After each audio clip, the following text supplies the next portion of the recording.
Hello friends, welcome to mom teach me cooking channel. இது பார்த்தீங்கன்னா கமலி அப்பாவோடைய பர்த்டேக்காக செஞ்ச வெஜ் பிரியாணி.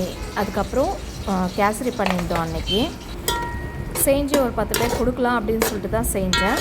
ஒரு 1 kg அரிசி போட்டேன். எப்பயும் போல் எண்ணெய் ஊற்றி பட்டை லவங்க ஏலக்காயெல்லாம் போட்டு வெங்காயம் போட்டு வதக்கி, அப்புறம் இஞ்சி பூண்டு புதினா கொத்தமல்லி எல்லாம் அரைச்சி போட்டுட்டேன். காய்கள்லாம் போட்டு மஞ்சள் பொடி, மிளகாய் பொடி, கரம் மசாலா பொடி, தனியா பொடி எல்லாம் தேவையான அளவு உப்பு போட்டு, அரிசி போட்டு, லெமன் போட்டு, அதுக்கப்புறம் நெய் போட்டு கலரி இறக்குந்தமே நல்லா சூப்பராக வந்தது. நீங்களும் இந்த மாதிரி ஒரு வாட்டி செஞ்சு பாருங்கள். அதுக்கப்புறம் கேசரி ஆல்ரெடி செஞ்சு வச்சுருந்தேன். எல்லாத்தையும் தனியாக பேக் பண்ணி எடுத்து வச்சுக்கிட்டோம்.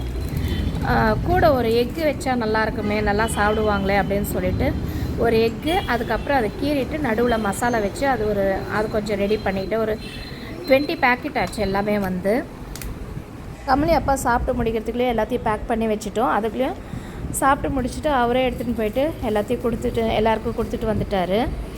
அதுக்கப்புறம் கமலி ரொம்ப அடம் பிடிச்சா அவங்க அப்பாவுக்காக கேக் கட் பண்ணோம் அப்படின்னு சொல்லிட்டு. லாஸ்ட் இயரே கட் பண்ணல. சரி வேணாம்மா கேக் கட் பண்ணுறதில்ல அப்படின்னு சொன்னேன். இருந்தாலும் அடம் பிடிச்சி பீஸ் கேக் வாங்கிட்டு அவங்க அப்பா கிட்ட கொடுத்து சாப்பிட வச்சா. அதில் அவளுக்கு ஒரு சந்தோஷம். அவளுக்கு நம்ம செஞ்சு சாப்பிட்டு என்ஜாய் பண்ணுறதோட இந்த மாதிரி மற்றவங்களுக்கு கொடுக்குறதுல அதில் ஒரு தனி சந்தோஷம் இருக்க தான் செய்யுது.